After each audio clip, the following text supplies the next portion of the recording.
Hello दोस्तों, कैसे हैं आप लोग? उम्मीद करता हूँ आप सब बहुत अच्छे होंगे। दोस्तों, आज के इस वीडियो में हम लोग रिवाइज करेंगे चैप्टर सप्लाई अंडर जीएसटी। सबसे पहले कुछ इंपॉर्टेंट डेफिनेशंस देख लेते हैं। फर्स्ट डेफिनेशन दिया हुआ है गुड्स का। गुड्स क्या होता है? Goods means every kind of movable property. इसका क्या मतलब है? हर वो चीज़ जिसका फिजिकल प्रेजेंस है और जिसको मूव किया जा सकता है, राइट? जो मूवेबल है वो गुड्स कहलाएगी। Other than money and security, मतलब मनी एंड सिक्योरिटी को गुड्स की डेफिनेशन से एक्सक्लूड किया गया है, right? But includes actionable claims. Actionable claims क्या होते हैं? हर कोई भी claim other than secured debt, right? कोई भी क्लेम हो गया, आपका इंश्योरेंस क्लेम हो गया, लॉटरी हो गया, बैटिंग हो गया, गैम्बलिंग हो गया, ये सब एक्शनेबल क्लेम्स की डेफिनेशन में आता है, राइट?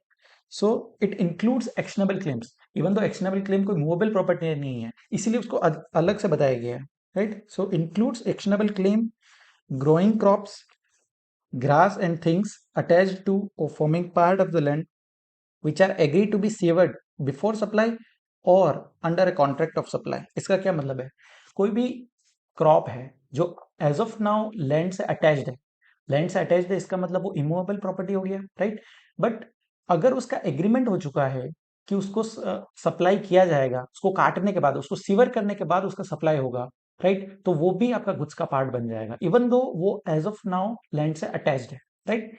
सो क्या चीजें हो गई? तीन बातें बोली। Goods means every kind of movable property other than goods, other than money and security, but includes actionable claim, growing crops, grass and things attach to और forming part of the land, right? उसके बाद पढ़ते हैं service क्या होता है।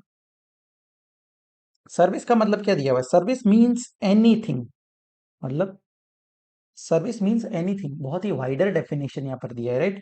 हर वो चीज जो गुड्स नहीं है वो सर्विस है, right? Other than goods, money and security. सो यहाँ पर तीन चीजें एक्सक्लूड की है, गुड्स को और money and security. Money and security ना गुड्स है ना ही सर्विस है, राइट? गुड्स एंड सर्विस दोनों की डेफिनेशन से उसको बाहर किया गया है। So service means anything other than goods, money and security, but includes, क्या इंक्लूड करता है? Activities related to use of money. अब ये यूज ऑफ मनी क्या होता है? यूज ऑफ मनी समझिए, आपने किसी को पैसा दिया है, मान लीजिए 1 लाख रुपीज आपने दिया है, और उसके बदले में आप उसको 2 मंथ्स के बाद में वापस वो पैसा लेते हो और विद इंटरेस्ट लेते हो, राइट? आप उस पैसे को यूज करने के लिए पैसा कंसिडरेशन चार्ज करते हो, सेपरेट कंसिडरेशन चार्ज करते हैं in the form of interest. वो कहलाता है यूज ऑफ मनी। तो कोई भी पैसा दिया जाता है जो यूज ऑफ मनी है, वो क्या है? एक तरह की सर्विस दे रहा है, राइट? तो वो भी सर्विस का पार्ट कहलाएगा। और its conversion by cash or by any other mode from one form, currency or denomination to another form, currency or denomination for which a separate consideration is charged। इसका क्या मतलब है? आपको अगर पैसा कन्वर्ट करने के लिए कोई कंसिडरेशन देना पड़ेगा, जैसे मान लीजिए आपको, आपके पास डॉलर है और आपको आईएनआर चाहिए, आपके पास आईएनआर है और आपको डॉलर में कन्वर्ट कराना है, और कोई एजेंट है जो आपको ये कन्वर्जन करके दे रहा है, और वो उसके लिए अलग से कमीशन चार्ज कर रहा है या कोई कंसिडरेशन चार्ज कर रहा है आपसे, तो वो भी सर्विस कहलाएगा, राइट? उसके बाद एक एक्सप्लेनेशन दिया गया है। एक्सप्लेनेशन क्या बोलता है कि even though money and securities को एक्सक्लूड किया गया है सर्विस की डेफिनेशन से, राइट? लेकिन अगर कोई एजेंट है या कोई ब्रोकर है जो आपको अरेंज करा रहा है कोई ट्रांजेक्शन, राइट, फैसिलिटेट करा रहा है या अरेंज करा रहा है ट्रांजेक्शन सिक्योरिटीज में, सिक्योरिटीज का बाय और सेल आपको कोई अरेंज करा करके दे रहा है, तो वो भी एक तरह का सर्विस कहलाएगा और वो भी डेफिनेशन में फॉल करेगा, राइट? उसके बाद आगे बढ़ते हैं। Definition number 3। डेफिनेशन नंबर 3 वो दिया गया है बिजनेस का। सेक्शन 2 सबसेक्शन 17 डील करता है बिजनेस से। अब बिजनेस क्या है समझिए। सप्लाई का चार्जिंग सेक्शन है 771, सेक्शन 71, राइट? वो क्या बोलता है कि कोई भी सप्लाई होता है किसी गुड्स का या सर्विस का for a consideration in the course और फर्दरेंस ऑफ बिजनेस, तो वो सप्लाई माना जाएगा, राइट? बिजनेस क्या है? बिजनेस का डेफिनेशन अगर आप इनकम टैक्स में देखेंगे तो अलग दिया गया है, लेकिन जो जीएसटी के अंदर जो डेफिनेशन दिया है बिजनेस का, वो बहुत ही वाइडर डेफिनेशन दिया गया है, राइट? वन बाय वन देखते हैं। सबसे पहला क्लोज दिया गया है, close A, any trade, commerce, manufacture, profession, vocation, adventure or wager or any other similar activity whether or not it is for pecuniary benefit। इसका क्या मतलब है? किसी भी तरह का कोई आपका ट्रेड है या कॉमर्स है, कोई मैन्युफैक्चर कर रहे हो आप गुड्स को, या किसी प्रोफेशन में हो, आप इनकम टैक्स के अंदर प्रोफेशन को अलग लिया गया है और बिजनेस को अलग बताया गया है, राइट? बट जीएसटी के अंदर दोनों ही बिजनेस की डेफिनेशन में ही फॉल करता है। किसी प्रोफेशन के थ्रू आप कुछ अर्न कर रहे हो, या फिर वोकेशन, वोकेशन क्या होता है, कोई स्किल हो गया आपका, क्रिकेटर्स हो गए, एक्टर्स हो गए, सिंगर्स हो गए, जो अपनी स्किल के बेस पे अर्न कर रहे हैं, राइट? तो वो भी बिजनेस का पार्ट कहलाएगा। उसके बाद एडवेंचर हो गया, कोई आप वन टाइम एक्टिविटी आप कर रहे हो, वो भी इसके अंदर फॉल करेगा। वेजर, वेजर होता है जहां पर बैटिंग कराई जाती है, प्लेस ऑफ बैटिंग को बोलते हैं वेजर, राइट? सो वो भी बिजनेस का पार्ट बनेगा, इवन दो उसमें प्रॉफिट मोटिव है या नहीं है वो रिलेवेंट नहीं है, राइट? उसके बाद बी क्लोज बोलता है कोई भी चीज जो इंसिडेंटल है, एंसिलरी, इंसिडेंटल या एंसिलरी है from the a above, right? Trade या कॉमर्स के लिए कोई इंसिडेंटल आपकी कोई सर्विसेज आप दे रहे हो, राइट? आपका काम है, आप कुछ को मैन्युफैक्चर करते हो, बट आप ट्रांसपोर्ट का सर्विस भी देते हो साथ में, वो आपका मेन बिजनेस नहीं है, बट आप उसके साथ में प्रोवाइड कर रहे हो, सपोर्ट सर्विस प्रोवाइड कर रहे हो, राइट? वो भी बिजनेस माना जाएगा। उसके बाद क्लोज सी बोलता है any activity or transaction in the nature of A above, whether or not there is a volume, frequency, continuity or regularity, even though regularity है या frequency है या volume है या नहीं, वो मैटर नहीं करता है। आप साल में एक ट्रांजेक्शन करोगे, बट आप अगर आपका थ्रेशोल्ड लिमिट एक्सीड हो रहा है तो आपको रजिस्ट्रेशन लेना पड़ेगा और जीएसटी पे करना पड़ेगा, राइट? उसके बाद डी पॉइंट क्या बोलता है, सप्लाई और acquisition of goods including capital assets and services in connection with commencement और क्लोजर ऑफ बिजनेस। आपने बिजनेस शुरू करने के लिए कोई कोई गुड्स खरीदा है या कोई कैपिटल एसेट खरीदा है, या फिर आप क्लोजर, आप जब बेच रहे हो, आप बिजनेस बंद कर रहे हो, डिस्पोज ऑफ कर रहे हो, वो भी सप्लाई का पार्ट बनता है, वो भी बिजनेस के अंदर आता है, राइट? उसके बाद ई पॉइंट बोलता है provision by a club, association और सोसाइटी और any such body for a subscription or any other consideration of the facilities or benefits to its members। इसका मतलब क्या है, कोई भी क्लब है जो अपने मेंबर्स को कोई सर्विस दे रहा है और उसके लिए कोई कंसिडरेशन चार्ज कर रहा है, वो भी बिजनेस का पार्ट माना जाएगा, राइट? उसके बाद एफ पॉइंट बोलता है admission for a consideration of person to any premises. कोई भी प्रीमाइसेस में एंटर करने के लिए आप कोई कंसिडरेशन पे करते हो, जैसे हो गया आप आईपीएल देखने गए हो और स्टेडियम के आपने टिकट्स खरीदे हैं, या आप अरिजीत सिंह का कॉन्सर्ट है, आप उस पर सुनने के लिए जा रहे हो, तो जहां पर आपको एडमिशन के लिए कोई कंसिडरेशन पे करना पड़ रहा है, राइट? वाटर पार्क हो गया, जू हो गया, तो वो भी बिजनेस का पार्ट कहलाएगा। उसके बाद services supplied by a person as the holder of office, मतलब कोई भी पर्सन किसी ऑफिस को होल्ड करने के लिए कोई कंसिडरेशन चार्ज करता है, कंपनी का डायरेक्टर हो गया, सीएफओ हो गया, तो वो भी बिजनेस कहलाएगा। उसके बाद activities of a race club, race club by including by way of totalizator or a license to a bookmaker or activities of a licensed bookmaker in such club। इसका मतलब क्या होता है, सी रेस क्लब क्या होता है, जो रेस कंडक्ट करवाता है, राइट? सो तीन तरह के ट्रांजेक्शन हो सकते हैं, या तो रेस क्लब खुद से बैटिंग करवाता है, या फिर रेस क्लब जो है वो टोटलाइजेटर के थ्रू बैटिंग करवाता है। टोटलाइजेटर क्या होता है, एक डिवाइस होता है, एक मशीन होता है जिसमें सारी बैट्स, बैटिंग का अमाउंट उसमें इंक्लूड, उसमें जमा होता है, और उसके बाद जो भी जीतता है उसको वो पैसा डिस्ट्रीब्यूट कर दिया जाता है कुछ सर्टेन कमीशन डिडक्ट करने के बाद, राइट? सो या तो रेस क्लब खुद से बैटिंग करवा सकता है, या फिर टोटलाइजेटर के थ्रू करवा सकता है, या फिर किसी को लाइसेंस दे सकता है, किसी बुक मेकर को। बुक मेकर क्या होता है, जो बैटिंग को कंडक्ट करता है, जिसको बुकी बोलते हैं लेमन लैंग्वेज में, राइट? सो उसने लाइसेंस दे दिया है किसी बुक मेकर को कि आप बैटिंग करवाओ, तो वो भी इसमें इंक्लूड होगा, वो भी बिजनेस का पार्ट कहलाएगा, राइट? उसके बाद लास्टली क्या दिया है, एनी एक्टिविटी और transaction undertaken by the central government और अ स्टेट गवर्नमेंट और a local authority in which they are engaged as a public authority. मतलब गवर्नमेंट ने कोई सर्विस दी है एज ए पब्लिक अथॉरिटी, वो भी बिजनेस का पार्ट कहलाएगा, राइट? सो बिजनेस का डेफिनेशन बहुत ही वाइडर दिया गया है, राइट? सो ये सारे पॉइंट हमने बिजनेस के रिलेटेड देखे। उसके बाद आगे बढ़ते हैं। उसके बाद डेफिनेशन नंबर 4 दिया गया है फैमिली का। अब फैमिली क्या होता है, family means spouse and children of the person. सबसे पहला क्या बोला है, स्पाउस और चिल्ड्रन, ये तो ऑलवेज आपके फैमिली का पार्ट बनेंगे, राइट? उसके बाद दिए गए हैं parents, grand parents, brother and sister of the person if they are wholly और mainly dependent on the said person. इसका मतलब क्या है, पापा मम्मी, दादा दादी, भाई और बहन, ये चार लोग अगर आप पे डिपेंडेंट है तो ही आपके फैमिली का पार्ट बनेंगे, राइट? और स्पाउस और चिल्ड्रन ऑलवेज, आपको क्वेश्चन में दिया जाएगा कि स्पाउस है जो इंडिपेंडेंट है, तो आपको ये ध्यान रखना है कि स्पाउस और चिल्ड्रन ऑलवेज आपके फैमिली का पार्ट बनेंगे, डिपेंडेंट है नहीं है वो मैटर नहीं करता, right? But parents, grand parents, brother and sister के केस में आपको ध्यान रखना है कि वो डिपेंडेंट है या नहीं। उसके बाद डेफिनेशन है सप्लायर का। सप्लायर क्या होता है? सिंपल सी डेफिनेशन है। सप्लायर कौन होता है? जो गुड्स सर्विस को सप्लाई करता है, राइट? सो जो भी व्यक्ति गुड्स और सर्विस को सप्लाई करता है, और एजेंट भी इंक्लूड करता है, राइट? कोई एजेंट है जो प्रिंसिपल के बिहाफ पे गुड्स एंड सर्विस सप्लाई कर रहा है, तो वो भी सप्लायर कहलाएगा।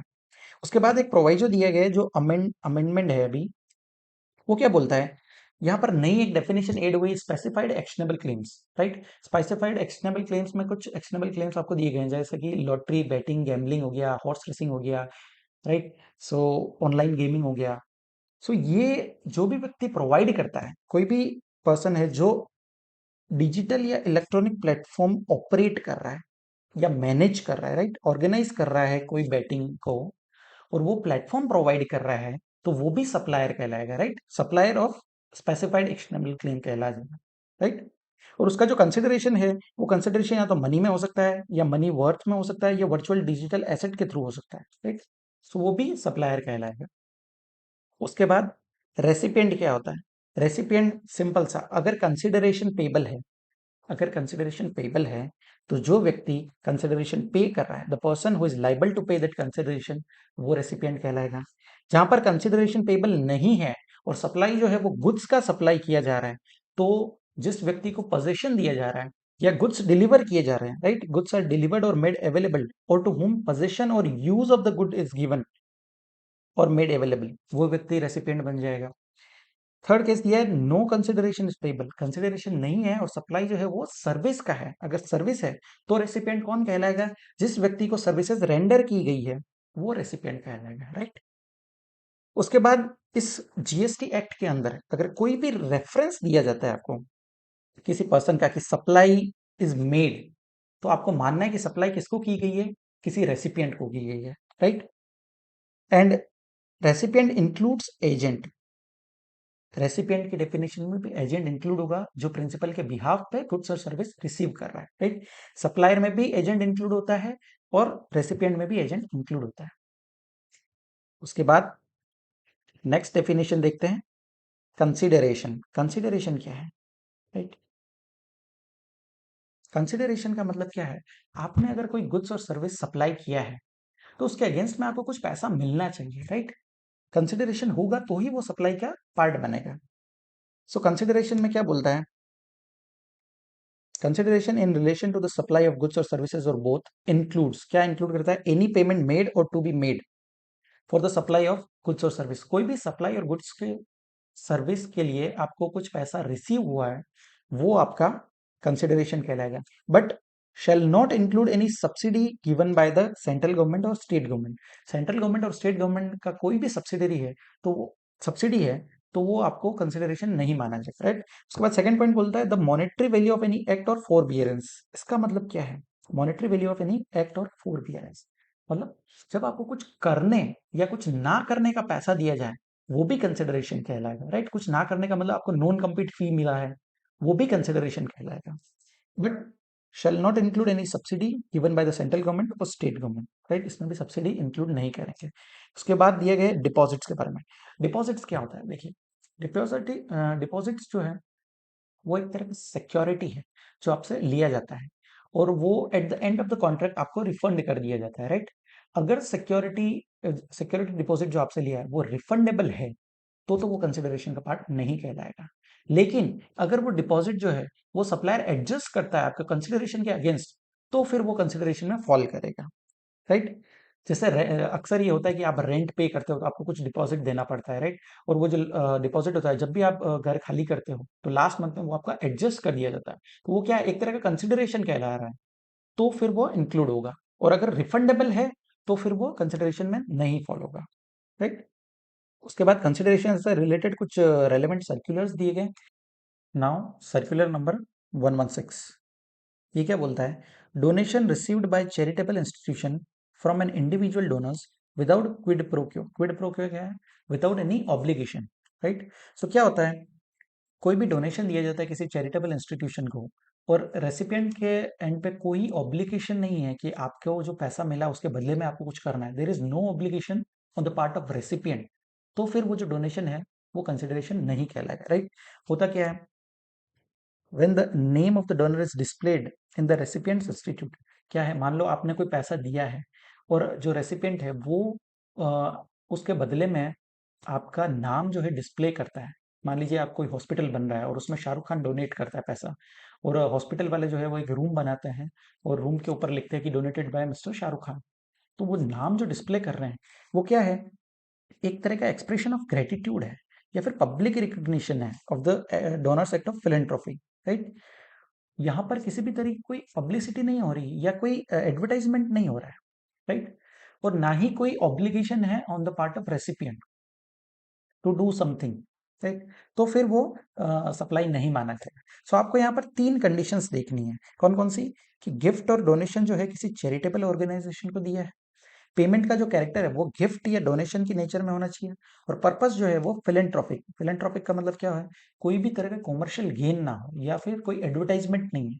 यहीं पर अगर रूम के बाहर अगर नेम डिस्प्ले करते हैं कि donated bye red chillies entertainment, तो क्या हो गया, वो एक तरह का एडवर्टाइजमेंट हो गया, राइट। आपने पैसा दिया और उसके बदले में आपका एडवर्टाइजमेंट हो रहा है, तो वो फिर एक सप्लाई ऑफ सर्विस कहलाएगा और वो फिर जिससे लगेगा उस पर, राइट। सो आपको ये तीनों कंडीशन देखनी है। अगर ये तीनों कंडीशन कम्युलेटिवली फुलफिल हो रही है तो फिर वो सप्लाई नहीं बनेगा और कंसिडरेशन नहीं माना जाएगा, राइट।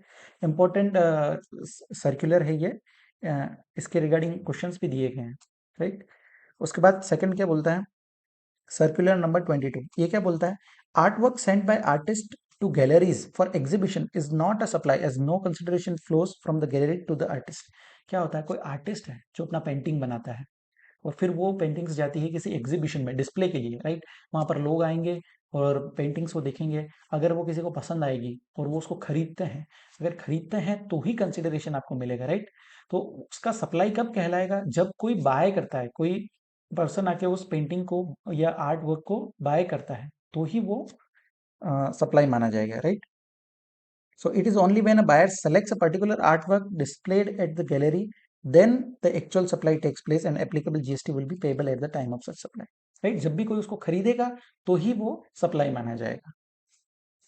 उसके बाद नाउ सर्कुलर नंबर 186, ये क्या बोलता है, no supply of service by the insured to the insurance company in lieu of no claim bonus offered by the said insurance company to him. समझिए क्या बोलता है, इंश्योरेंस क्यों लिया जाता है, इंश्योरेंस लिया जाता है अपने आप को इंडेमनीफाई करने के लिए, राइट। कि फ्यूचर में अगर आपको कभी लॉस होता है या कोई इंजरी होती है तो फिर आप इंश्योरेंस क्लेम करोगे और आपको पैसा मिलेगा, राइट। बट कुछ इंडस्ट्रीज, कुछ इंश्योरेंस कंपनीज क्या करती है कि अगर आपने प्रीवियस ईयर में कोई भी क्लेम नहीं किया है तो वो आपको नो क्लेम बोनस देते हैं, राइट। कि आपने कोई भी क्लेम नहीं किया तो आपको बोनस दिया जा रहा है। तो क्या ये बोनस आपको जो दिया जा रहा है ये कुछ ना करने का पैसा है, राइट। क्योंकि शेड्यूल 2 में क्या बोला है, agreeing to the obligation to refrain from act, मतलब कुछ ना करने का भी जब आपको पैसा मिलता है तो वो भी वो एक सप्लाई ऑफ सर्विस माना जाता है और उस पर भी जीएसटी लगता है, राइट। सो क्या ये पैसा जो दिया जा रहा है आपको, ये क्लेम ना करने का पैसा है। तो ये सर्कुलर 186 ने क्लेरिफाई की कि नहीं, ये जो पैसा दिया जा रहा है, जो कॉन्ट्रैक्ट होता है इंश्योरेंस कंपनी का, वो कॉन्ट्रैक्ट ये नहीं है कि मैं कोई क्लेम नहीं करूंगा और बदले में आप मुझे बोनस देना। कॉन्ट्रैक्ट क्या होता है कि अगर मुझे कोई इंजरी होता है तो फिर मैं इंश्योरेंस क्लेम करूंगा, राइट। सो इंश्योरेंस जो होता है वो अपने आप को कवर करने के लिए होता है, राइट। कोई कोई इंजरी के लिए, कोई एक्सीडेंट से के टाइम पे, राइट। सो एनसीबीज जो है वो कंसिडरेशन नहीं माना जाएगा और उस पर जीएसटी नहीं लगेगा, राइट। आगे बढ़ते हैं, meaning and scope of supply. ये क्या बोलता है, सेक्शन 7(1) डील करता है सप्लाई से। क्या बोला है, सप्लाई इंक्लूड्स क्या, all forms of supply of goods और सर्विसेज और बोथ। अब फॉर्म क्या है, किसी भी फॉर्म में हो सकता है सप्लाई गुड्स या सर्विस का। कौन कौन से फॉर्म्स दिए हैं, sale, transfer, barter, exchange, licence, rental, lease और डिस्पोजल। ये 8 तरह के फॉर्म्स दिए गए हैं कि आप इन फॉर्म्स के थ्रू अगर सप्लाई करते हो किसी गुड्स का या सर्विस का, मेड और अग्रीड टू बी मेड, इसका मतलब क्या है, या तो सप्लाई हो चुका है या फिर उसका एग्रीमेंट हो चुका है, राइट। अगर आपका एग्रीमेंट हो चुका है किसी सप्लाई का और बदले में आपको कुछ एडवांस आ गया तो एडवांस पे भी जीएसटी आता है, राइट। आगे चलकर हम पढ़ेंगे इसको। सो मेड और agreed to be made for a consideration, किसी ना किसी कंसिडरेशन के लिए होना चाहिए, बाय अ पर्सन। पर्सन का मतलब क्या होता है, जीएसटी के अंदर पर्सन का मतलब सिर्फ इंडिविजुअल नहीं है, राइट। पर्सन का मतलब होता है individual, HUF, LLP, company, body corporate, आपका सोसाइटी हो गया, आर्टिफिशियल जुडिशियल पर्सन हो गया, सेंट्रल गवर्नमेंट, स्टेट गवर्नमेंट हो गया, राइट। सो ये सब लोग पर्सन की डेफिनेशन में इंक्लूड होते हैं। इन द कोर्स और फर्दरेंस ऑफ बिजनेस, क्या बोला है, बिजनेस के लिए होना चाहिए, राइट। सो यहाँ पर तीन मेजर पॉइंट्स है कि सप्लाई जो है वो गुड्स या सर्विस का होना चाहिए, फॉर कंसिडरेशन होना चाहिए, और इन द कोर्स और फर्दरेंस ऑफ बिजनेस में होना चाहिए, राइट। उसके बाद क्लोज ए क्या बोला है, ये एक नया इंसर्ट किया है क्लोज ए। इसमें क्या बोला है, द एक्टिविटीज और transaction by a person other than an individual to its member और कॉन्स्टिट्यूएंट और vice versa for cash, deferred payment और अदर वैल्यूएबल कंसिडरेशन। इसका मतलब क्या होता है, जो सोसाइटीज होती है या फिर क्लब्स हो गए, वो अपने मेंबर्स को कोई सर्विस दे रहे हैं और बदले में कोई कंसिडरेशन चार्ज कर रहे हैं, चाहे वो कैश में हो या डेफर्ड पेमेंट हो या कोई अदर वैल्यूएबल कंसिडरेशन हो, तो वो भी सप्लाई माना जाएगा, राइट। सुप्रीम कोर्ट के कुछ जजमेंट्स ऐसे हैं जिसमें क्लब को और मेंबर्स को एक माना गया है, राइट। सो जीएसटी ने क्या बोला है, जीएसटी एक बोलता है कि वो जजमेंट्स को भी ओवरराइड करता है, राइट। और जीएसटी में क्या बोला गया है कि मेंबर और उसके कॉन्स्टिट्यूएंट्स जो हैं वो दो सेपरेट पर्सन है, राइट। और उनके बीच में कोई ट्रांजेक्शन होता है और अगर कंसिडरेशन वहां पर इन्वॉल्व है तो फिर वो भी सप्लाई माना जाएगा, राइट। उसके बाद बी पॉइंट क्या बोलता है, बी पॉइंट बोलता है इंपोर्टेशन ऑफ सर्विसेज। क्या बोला है, कोई भी सर्विस आप इंपोर्ट करते हो, राइट, अगर गुड्स इंपोर्ट करते हो तो वो कस्टम्स एक्ट के थ्रू डील होता है, राइट। यहाँ पर बात की है importation of service for a consideration, consideration होना चाहिए वेदर और नॉट इन द कोर्स और फर्दरेंस ऑफ बिजनेस। इसका मतलब क्या बोला है, देखिए गुड्स और सर्विस में से यहाँ पर सर्विस कवर किया है, किसी भी सर्विस का अगर आप इंपोर्ट कर रहे हो, कंसिडरेशन होना चाहिए, बिजनेस के लिए है या नहीं है तो भी चलेगा, राइट। सो एक एग्जांपल लेते हैं, मान लीजिए आपने कोई इंटीरियर डेकोरेशन का सर्विस लिया है, राइट, किसी फॉरेनर से, सिंगापुर से, सिंगापुर में कोई व्यक्ति है, उससे आपने इंटीरियर डेकोरेशन का सर्विस लिया है अपने घर को डेकोरेट करने के लिए, राइट। सो क्या हो गया, वो एक सर्विस है, कंसिडरेशन है। अब चाहे आपने बिजनेस के लिए लिया है नहीं लिया, आपने अपने पर्सनल पर्पज के लिए लिया, तो भी वो सप्लाई माना जाएगा, राइट। क्योंकि क्लोज ए क्या बोलता है, क्लोज ए तो बोलता है आपको कंसिडरेशन भी होना चाहिए और बिजनेस के लिए भी होना चाहिए, राइट। इसीलिए इसको अलग से मेंशन किया है क्लोज बी में कि आपका कंसिडरेशन अगर है और बिजनेस के लिए है या नहीं है तो भी वो सप्लाई मान लिया जाएगा, राइट। उसके बाद क्लोज सी क्या बोलता है, the activities specified in schedule 1 made और agree to be made without a consideration. इसमें क्या बोला है, अगर कंसिडरेशन नहीं भी है तो भी हम उसको सप्लाई मान लिया जाएगा, सप्लाई मान लिया जाएगा, राइट। कौन से ट्रांजेक्शंस, जो शेड्यूल 1 में मेंशन किए गए, शेड्यूल 1 में कौन सी बात है, चार पॉइंट्स यहाँ पर दिए गए, राइट। सो देखते हैं शेड्यूल 1 क्या बोलता है, activities to be treated as supply even if made without consideration, right. सो पहला क्या बोला है, परमानेंट ट्रांसफर और disposal of business asset where input tax credit has been availed on such asset. मतलब आप कोई भी एसेट है जो बिजनेस एसेट है आपका, को परमानेंटली ट्रांसफर कर रहे हो या फिर डिस्पोज ऑफ कर रहे हो, राइट। और आपने जब उसको खरीदा था उस एसेट को, तब आपने आईटीसी क्लेम किया था, तो वो भी आपका सप्लाई माना जाएगा, राइट। सो यहाँ पर तीन पॉइंट क्या क्या ध्यान रखने हैं, डिस्पोजल और ट्रांसफर जो है वो बिजनेस एसेट का होना चाहिए, डिस्पोजल और ट्रांसफर जो है वो परमानेंट होना चाहिए, और आईटीसी मस्ट बी अवेल्ड होना चाहिए, राइट। आईटीसी आपने लिया होना चाहिए। सेक्शन 17(5) में आगे चल के पढ़ेंगे कि कुछ ट्रांजेक्शन पे, कुछ एक्टिविटीज पे आईटीसी जो है वो ब्लॉक किया गया है, राइट। सो अगर कोई ऐसा गुड्स या सर्विस है जिस पर आईटीसी ब्लॉक है या फिर आपने आईटीसी अवेलेबल है लेकिन आपने अपने मर्जी से नहीं लिया है, तो वहां वो ट्रांजेक्शन यहाँ पर फॉल नहीं करेगा, राइट। आपको आईटीसी कंपल्सरी लेना चाहिए, राइट। उसके बाद सेकंड पॉइंट क्या बोला है, सप्लाई ऑफ गुड्स और सर्विसेज और बोथ बिटवीन रिलेटेड पर्सन और distinct person when made in the course और फर्दरेंस ऑफ बिजनेस। मतलब क्या बोला है, बिजनेस के लिए लिया है आपने कोई भी सप्लाई और गुड्स, सप्लाई ऑफ गुड्स और सर्विस, किससे लिया है, रिलेटेड पर्सन से या डिस्टिंक्ट पर्सन से।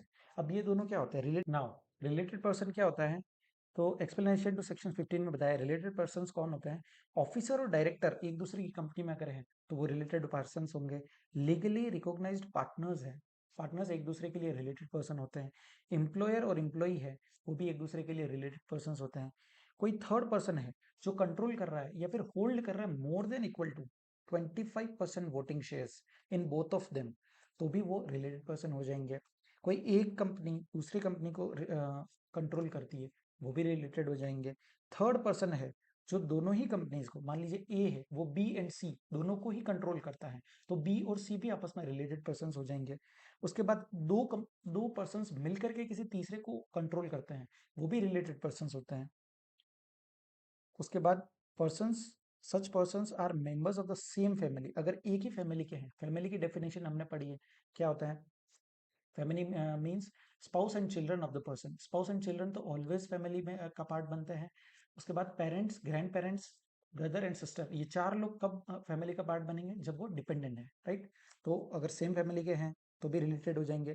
उसके बाद one of them is the sole agent या फिर सोल डिस्ट्रीब्यूटर है, किसी प्रिंसिपल का कोई सोल एजेंट है जो सिर्फ और सिर्फ उसी के ट्रांजेक्शन पे डील करता है, उसी के गुड्स और सर्विसेज को सप्लाई करता है, तो वो भी रिलेटेड पर्सन हो जाएंगे, राइट। सो ये सारे रिलेटेड पर्सन्स की डेफिनेशन में फॉलो करेंगे। उसके बाद यहाँ पर दिया गया डिस्टिंक्ट पर्सन। सो डिस्टिंक्ट पर्सन क्या होता है? डिस्टिंक्ट पर्सन क्या होता है? कोई एक पर्सन है जिसने more than one registration hold करता है किसी डिफरेंट लोकेशंस पे, right. One person who has obtained और is required to obtain more than one registration, whether in one state union territory और more than one state or union territory, shall in respect of each such registration be treated as distinct person, right? सो एक registration मान लीजिए महाराष्ट्र में लिया हुआ है, Reliance company है, उसने एक रजिस्ट्रेशन महाराष्ट्र में लिया और दूसरा गुजरात में लिया है, सो वो दोनों ही आपस में डिस्टिंक्ट पर्सन हो जाएंगे, राइट। उसके बाद एक टर्म आता है एस्टेब्लिशमेंट ऑफ डिस्टिंक्ट पर्सन। ये क्या होता है? जब एक कंपनी रजिस्टर्ड है एंड दूसरी कंपनी जो है वो अनरजिस्टर्ड है, मान लीजिए रिलायंस है, रिलायंस का मुंबई में रजिस्ट्रेशन लिया हुआ है, महाराष्ट्र में लिया हुआ है, राइट। और उन्होंने ही उत्तराखंड में कोई लिकर शॉप ओपन किया, अब लिकर शॉप एग्जम्प्ट है, जीएसटी में, जीएसटी के परव्यू में आता ही नहीं है, राइट, तो वो अनरजिस्टर्ड है, तो वो दोनों का स्टेब्लिशमेंट्स जो है वो हो जाएगी स्टेब्लिशमेंट्स ऑफ डिस्टिंक्ट पर्सन, राइट। सो अगर कोई भी सप्लाई ऑफ गुड्स और सर्विस किसी रिलेटेड पर्सन या फिर डिस्टिंक्ट पर्सन के बीच में होता है और इन द कोर्स और फर्दरेंस ऑफ बिजनेस में होता है, तो वो इवन दो विदाउट कंसिडरेशन है, फिर भी वो सप्लाई मान लिया जाएगा, राइट। आगे क्या दिया हुआ है? Provided that gifts not exceeding ₹50,000 in value in a financial year by an employer to employee shall not be treated as supply of goods or service।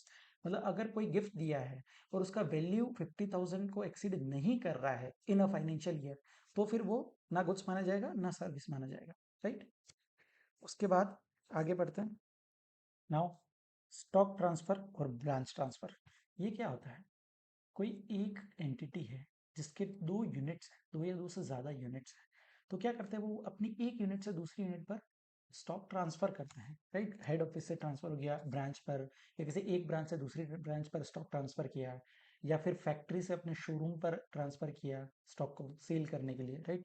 सो इस तरह का कोई केस है जहां पर क्या है, सेपरेट जीएसटी रजिस्ट्रेशन लिया हुआ है, राइट। दोनों यूनिट है, दोनों की सेपरेट रजिस्ट्रेशन है और डिफरेंट लोकेशंस है, राइट। तो वो सप्लाई माना जाएगा इवन दो विदाउट कंसिडरेशन है, राइट। या फिर स्टेब्लिशमेंट ऑफ डिस्टिंक्ट पर्सन के बीच में कोई एक यूनिट है जो रजिस्टर्ड है और दूसरी यूनिट है जो अनरजिस्टर्ड है, लेकिन दोनों के बीच में स्टॉक ट्रांसफर हुआ और विदाउट कंसिडरेशन हुआ, तो भी वो सप्लाई मान लिया जाएगा, राइट।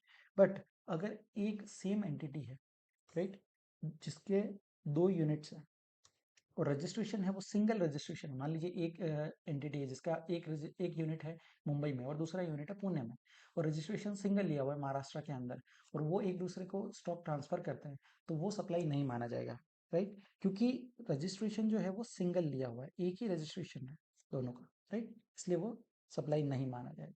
उसके बाद सर्कुलर दिया गया है, सर्कुलर नंबर 47, ये क्या बोलता है? कोई भी मोल्ड्स और डाइस है जो ओरिजिनल इक्विपमेंट मैन्युफैक्चरर अपने कंपोनेंट मैन्युफैक्चरर को ट्रांसफर करता है फ्री ऑफ कॉस्ट में, राइट, और तो वो सप्लाई नहीं माना जाएगा। क्यों? क्योंकि ये दोनों ओरिजिनल इक्विपमेंट मैन्युफैक्चरर और कंपोनेंट मैन्युफैक्चरर ये दोनों रिलेटेड पर्सन्स नहीं है, और चूंकि कंसिडरेशन यहाँ पर नहीं है तो वो सप्लाई नहीं माना जाएगा, राइट। उसके बाद नेक्स्ट ये है सर्कुलर नंबर 172। 172 क्या बोलता है? कोई भी परक्यूसिट है किसी एम्प्लॉयर ने अपने एम्प्लॉय को दिया है और वो एक कॉन्ट्रेक्चुअल एग्रीमेंट के अंदर दिए हुए हैं, तो फिर वो सब जीएसटी के परव्यू में नहीं आएगा, राइट। क्योंकि वो कॉन्ट्रैक्ट का पार्ट है, कोई एम्प्लॉयर है अपने एम्प्लॉय को कार की सर्विस देता है या घर देता है, राइट, तो वो एक तरह का परक्विसिट है जो कि कॉन्ट्रेक्चुअल ऑब्लिगेशन एग्रीमेंट के थ्रू दिया हुआ है, राइट, तो वो सब सप्लाई नहीं माना जाएगा और जीएसटी नहीं लगेगा उस पर, राइट। उसके बाद पैरा 3 क्या बोलता है? पैरा 3 बोलता है, पैरा 3 ऑफ शेड्यूल 1 बताता है कि सप्लाई ऑफ गुड्स, किसकी बात हुई है? गुड्स की, by a principal to his agent where the agent undertakes to supply such goods on behalf of the principal, or by an agent to his principal where the agent undertakes to receive such goods on behalf of the principal। यहाँ पर क्या बोला है? कोई भी agent है जो अपने प्रिंसिपल के बिहाफ पे गुड्स को रिसीव करता है या सप्लाई करता है, इवन दो विदाउट कंसिडरेशन है, तो भी वो सप्लाई का पार्ट बनेगा, राइट? सो सर्कुलर यहाँ पर एक दिया हुआ है, सर्कुलर नंबर 57, वो क्या बोलता है कि अगर जो इनवॉइस है, अगर इनवॉइस जो है वो एजेंट के नाम पर बनाया हुआ है, तो फिर वो पैरा 3 के अंदर फॉल करेगा, राइट? सो आपको इसमें की पॉइंट है कि इनवॉइस किसके नाम पे इशू हुआ है। अगर गुड्स सप्लाई कर रहा है कोई एजेंट और इनवॉइस जो है उसने अपने नाम पर बनाया है, तो फिर वो पैरा 3 ऑफ शेड्यूल 1 में फॉल कर जाएगा। और अगर इनवॉइस जो है वो प्रिंसिपल के नाम पे बनाया है, तो वो इसके अंदर कवर नहीं होगा, फिर वहां पर आपको कंसिडरेशन भी चाहिए होगा, राइट? सो यहाँ पर सिर्फ और सिर्फ गुड्स की बात की गई। अगर कोई सप्लाई ऑफ सर्विस है, सप्लाई ऑफ सर्विस के लिए कंसिडरेशन का होना जरूरी है, राइट? यहाँ पर बोला गया है सिर्फ और सिर्फ गुड्स का। अगर गुड्स का सप्लाई करता है एजेंट अपने प्रिंसिपल के बिहाफ पे और इनवॉइस खुद के नाम पे अगर इशू कर रहा है, तो फिर वो विदाउट कंसिडरेशन भी होगा, तो भी वो सप्लाई मान लिया जाएगा, right? Concept of del credere agent, DCA. DCA क्या होता है? डीसीए एक तरह का सेलिंग एजेंट है, एक नॉर्मल एजेंट की तरह है। बट डिफरेंस क्या होता है कि डीसीए जो है वो पेमेंट की गारंटी देता है अपने सप्लायर को, कि अगर बायर ने पेमेंट करने में कोई डिफॉल्ट किया, तो डीसीए उसके बिहाफ में पेमेंट करेगा, right? So DCA guarantees the payment to the supplier, right? इतना ही डिफरेंस होता है। अब यहाँ पर एक सर्कुलर दिया है, सर्कुलर नंबर 73। उसने कुछ इश्यूज को क्लैरिफाई किया है, ठीक है? कौन से इश्यूज हैं?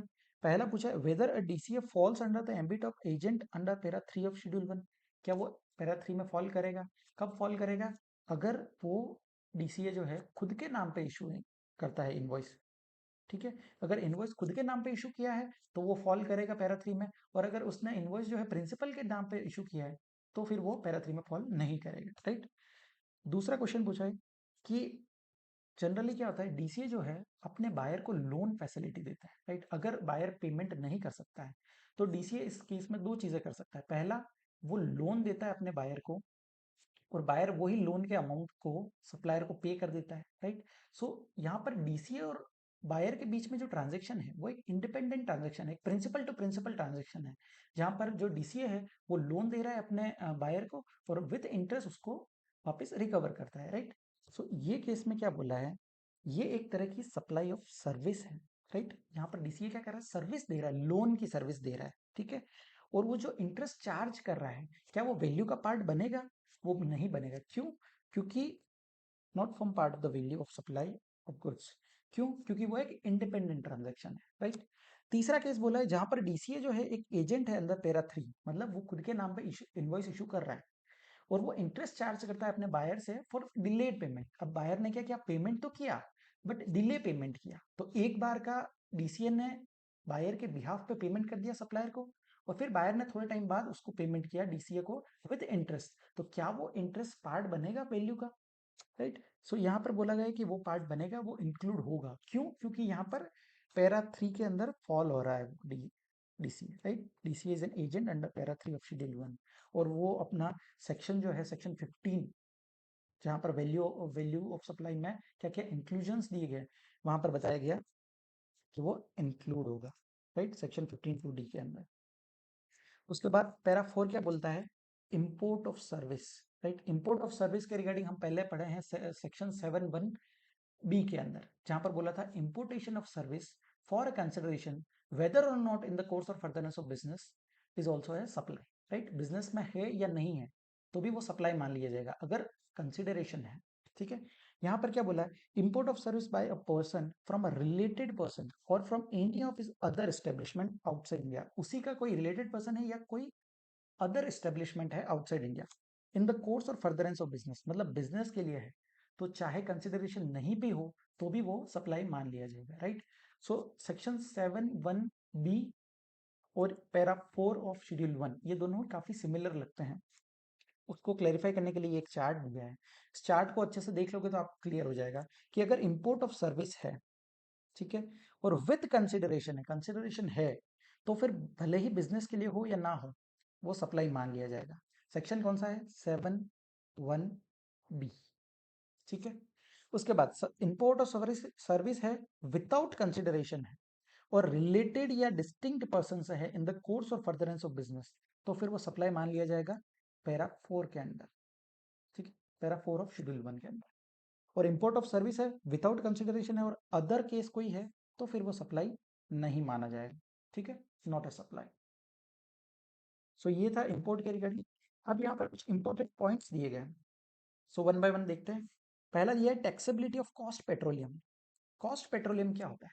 सी, ऑयल एक्सप्लोर करने के लिए या माइन करने के लिए गवर्नमेंट जो है लाइसेंस देती है किसी कॉन्ट्रैक्टर को, राइट? और उस लाइसेंस के अगेंस्ट गवर्नमेंट जो है उनसे रॉयल्टी चार्ज करती है और रॉयल्टी के साथ साथ प्रॉफिट भी चार्ज करती है, प्रॉफिट में कुछ हिस्सा चार्ज करती है, राइट? सो गवर्नमेंट का जो शेयर होता है, सबसे पहले जो कॉस्ट इनकर होती है प्रोडक्ट प्रोजेक्ट में। अब कॉन्ट्रैक्टर को लाइसेंस मिल गया, कॉन्ट्रैक्टर क्या करेगा? काम चालू करेगा, प्रोजेक्ट चालू करेगा, तो उसका जो कॉस्ट लगता है उसको बोला जाता है कॉस्ट पेट्रोलियम, राइट? और कॉस्ट के बाद जितना प्रॉफिट वो कमाता है उसको बोलते हैं प्रॉफिट पेट्रोलियम, राइट?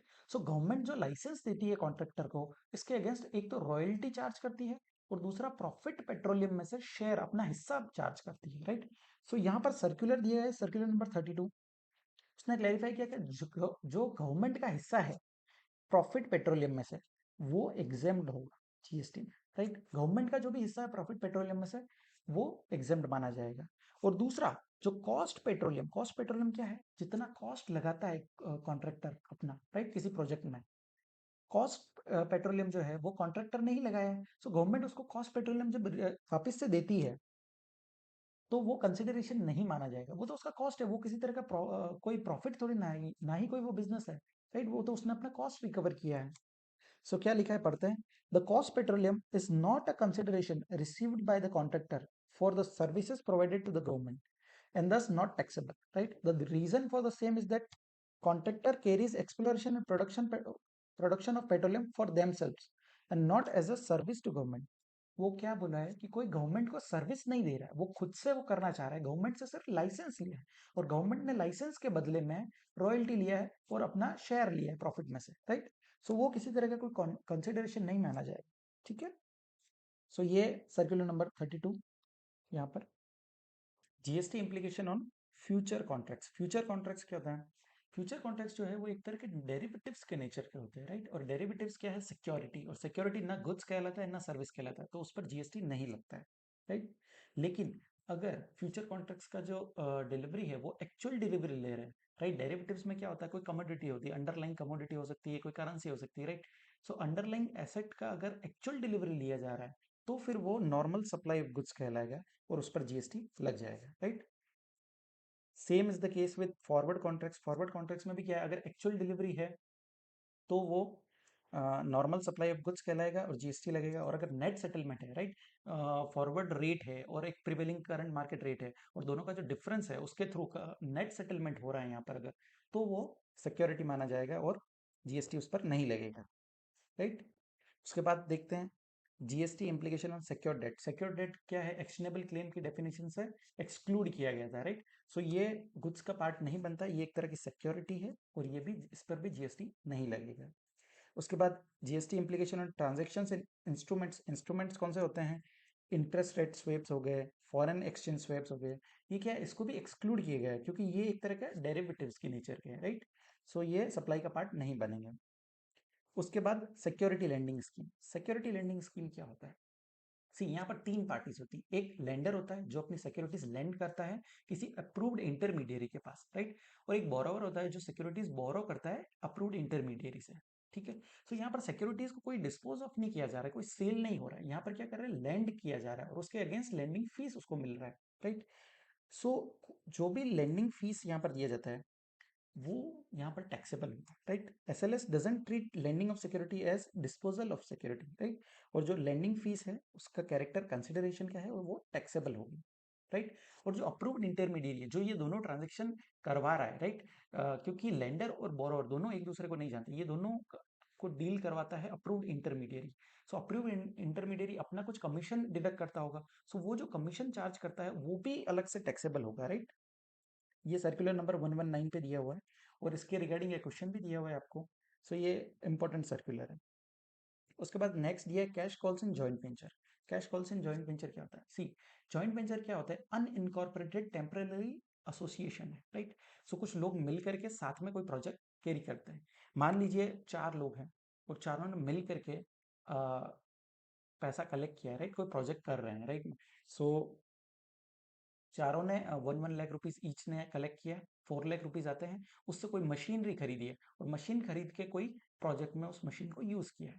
तो यहाँ पर जो कैश कॉल, यहाँ पर एक ऑपरेटिंग मेंबर होता है जो दूसरे मेंबर से कैश मंगाता है, राइट। सो ये क्या है? एक तरह का नेचर ऑफ कैपिटल कॉन्ट्रीब्यूशन है। सब लोग अपना अपना कैपिटल कॉन्ट्रीब्यूट कर रहे हैं, उनका जो भी पार्टिसिपेटिव रेशियो रहेगा उसमें वो कैपिटल कंट्रीब्यूट करते हैं जब एक्सपेंडिचर्स को मीट आउट करने के लिए, राइट। और जब लास्ट में जब प्रॉफिट मिलता है तो वो भी उसी रेशियो में डिस्ट्रीब्यूट होता है। सो जो कैश कॉल्स लिए जाते हैं ऑपरेटिंग मेंबर के द्वारा फ्रॉम द अदर मेंबर्स, वो कोई तरह का कंसिडरेशन नहीं है और उस पर जीएसटी नहीं आएगा, राइट। लेकिन अगर मान लीजिए 4 मेंबर्स हैं और चारों ने 1-1 लाख रुपीज इकट्ठे किए, 4 लाख रुपीज आए। अब 4 लाख में से आने के बाद मिस्टर ए है, वो अपनी खुद की मशीनरी यूज कर रहा है, राइट, प्रोजेक्ट में। तो वो क्या हो गया? एक तरह का सप्लाई ऑफ सर्विस दे रहा है, वो अपनी मशीनरी यूज कर रहा है प्रोजेक्ट में और उसके अगेंस्ट कंसिडरेशन चार्ज कर रहा है। उस केस में यहाँ पर जीएसटी आ जाएगा, राइट। बाकी नॉर्मल केस है तो वो जीएसटी उस पर नहीं लगेगा, ठीक है। उसके बाद फ्री सैंपल्स एंड गिफ्ट। यहाँ पर क्या बोला है? सेक्शन 7(1) में हमने पढ़ा था कि सप्लाई कब माना जाएगा? जब सप्लाई किसी गुड्स या सर्विस का है, फॉर अ कंसिडरेशन है और इन द कोर्स और फर्दरेंस ऑफ बिजनेस में है, राइट। सो फ्री सैंपल या गिफ्ट, कोई भी चीज जो फ्री दिए जाती है, जहाँ कंसिडरेशन नहीं होता है, तो वो भी सप्लाई नहीं बनती, राइट, क्योंकि यहाँ पर कंसिडरेशन नहीं है। लेकिन अगर वो शेड्यूल 1 के में फॉल करता है, शेड्यूल 1 में दिया हुआ है कि किसी रिलेटेड पार्टी से लिया है या कोई परमानेंट ट्रांसफर है या इस तरह का शेड्यूल 1 का कोई केस है, तो फिर वो सप्लाई मान जाएगा, राइट। अदरवाइज नॉर्मल केस में वो सप्लाई नहीं माना जाता है। लास्टली दिया है by one get one free offer. ये क्या होता है? जनरली कहीं शॉपिंग करने जाते हैं तो यहाँ पर आपको दिखता है कि by one get one offer दिया जाता है। सो ये क्या हो रहा है? किसी एक प्रोडक्ट के साथ कोई दूसरा प्रोडक्ट फ्री दिया जा रहा है क्या? सो ऐसा फ्री जैसी कोई चीज नहीं होती, right. Nothing is free in this world. If something is free then you are the customer, right. सो कोई भी चीज फ्री नहीं होती। यहाँ पर क्या होता है? सिंगल प्राइस चार्ज किया जाता है किसी 2 प्रोडक्ट्स के लिए। अब वो 2 प्रोडक्ट हो सकता है कंपोजिट सप्लाई में फॉल करते हो या मिक्स सप्लाई में फॉल करते हो, राइट। नेचुरली अगर बंडल्ड है तो वो कंपोजिट सप्लाई होगा, और अगर सेपरेट प्रोडक्ट्स है जिनको सिंगल प्राइस चार्ज करके सेल किया जा रहा है तो वो एक मिक्स सप्लाई हो जाएगा, राइट। सो ये कोई फ्री नहीं है। ऐसा नहीं कि वो जीएसटी के परव्यू से बाहर हो जाएगा, क्योंकि वो कोई इंडिविजुअली सप्लाई नहीं कर रहा है।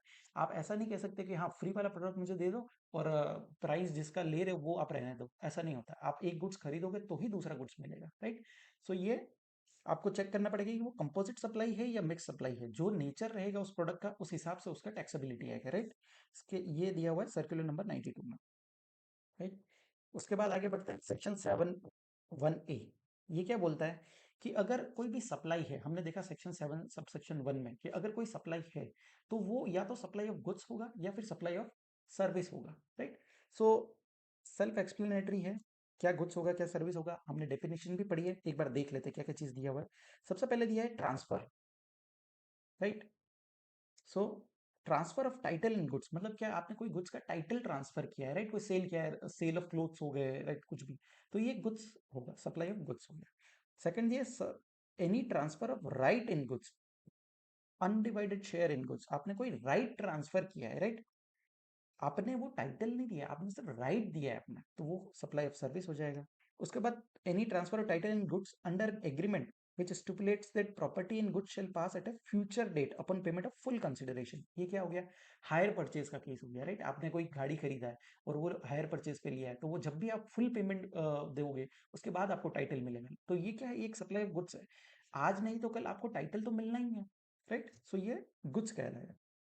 उसके बाद लैंड एंड बिल्डिंग के रिगार्डिंग किया है कि अगर लीज है, टेनेंसी है, ईजमेंट है या फिर लाइसेंस है या फिर लेटिंग आउट है, इस तरह की कोई भी चीज है जो आप रेंट पे दे रहे हो, तो ये एक सप्लाई ऑफ सर्विस माना जाएगा, राइट। उसके बाद एनी ट्रीटमेंट और process which is to be applied on another person good. क्या हो रहा है? कोई भी ट्रीटमेंट और प्रोसेस किया जा रहा है किसी और के गुड्स पे, ये एक तरह का सर्विस कहलाता है, राइट। आप गाड़ी को वॉश करवाने लेके गए, तो गाड़ी आपका है बट वो क्या कर रहा है? वॉश करके क्लीन करके दे रहा है आपको। तो ये क्या है? एक तरह की सर्विस दी जा रही है यहाँ पर। उसके बाद ट्रांसफर ऑफ बिजनेस एसेट में क्या बोला है? कोई भी बिजनेस एसेट ट्रांसफर किया जा रहा है, राइट, तो वो एक सप्लाई ऑफ गुड्स कहलाएगा। कोई भी गुड्स है जो आपके बिजनेस में हेल्ड करते हो आप और उसको यूज करने के लिए किसी और को देते हो, राइट? तो वो एक सप्लाई ऑफ सर्विस कहलाएगा। उसके बाद goods forming part of the asset of any business carried on by person who ceases to be a taxable person. क्या हो रहा है, अब वो टैक्सेबल पर्सन नहीं रह रहा है, ceases to be a taxable person, तो वो ट्रांसफर कर रहा है किसी और को, राइट? तो ये क्या है, सप्लाई ऑफ गुड्स कहलाएगा। एक्सेप्ट कब, जब अगर वो बिजनेस ट्रांसफर हो रहा है as a going concern. Going concern का मतलब क्या है कि आगे भी उसको कोई और ऑपरेट करने वाला है उस बिजनेस को, राइट? या फिर कोई पर्सनल रिप्रेजेंटेटिव है जो कि टैक्सेबल पर्सन बनेगा और वो आगे चल करके जीएसटी पे करेगा। अगर ऐसा कोई केस है तो वो सप्लाई ऑफ सर्विस माना जाएगा, राइट? उसके बाद रेंटिंग ऑफ इमूवेबल प्रॉपर्टी, कोई भी इमूवेबल प्रॉपर्टी आपने रेंट पे दी, वो सप्लाई ऑफ सर्विस है। कंस्ट्रक्शन ऑफ कॉम्प्लेक्स बिल्डिंग और सिविल कंस्ट्रक्शन एक्सेट्रा। ये क्या बोला है कि अगर आपने कोई कंस्ट्रक्शन करवा है, राइट, तो वो भी एक तरह का सप्लाई ऑफ सर्विस माना जाता है, राइट? अब देखिए, आपने मान लिया कोई फ्लैट खरीदा है, तो फ्लैट आपने अगर पहले ही पैसा पे कर दिया है, राइट, तो जब भी फ्लैट कंप्लीट होता है, पूरा कंप्लीट होता है, तो उसके बाद एक कंप्लीशन सर्टिफिकेट आपको मिलता है, राइट? कॉम्पिटेंट अथॉरिटी जो होती है वो इशू करती है कंप्लीशन सर्टिफिकेट। सो अगर आपका एंटायर कंसिडरेशन रिसीव हुआ है पहले ही, कंप्लीशन सर्टिफिकेट से पहले मिल गया, या फिर आपने ऑक्यूपेशन, फर्स्ट ऑक्यूपेशन हो चुका है उसका, इन दोनों में से जो भी अगर केस हो चुका है, तो फिर वो क्या होगा, एक तरह की कंस्ट्रक्शन सर्विस कहलाएगी।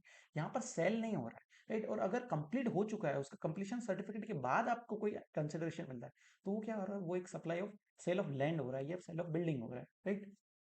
सो वो फिर नेगेटिव लिस्ट में फॉल कर जाएगा। लेकिन अगर पहले कंप्लीशन सर्टिफिकेट या फर्स्ट ऑक्यूपेशन से पहले आपको अगर कोई कंसिडरेशन मिलता है, तो वो क्या है, एक तरह का नेचर ऑफ कंस्ट्रक्शन सर्विस दिया जा रहा है, राइट? सो वो कंस्ट्रक्शन सर्विस कहलाएगा। उसके बाद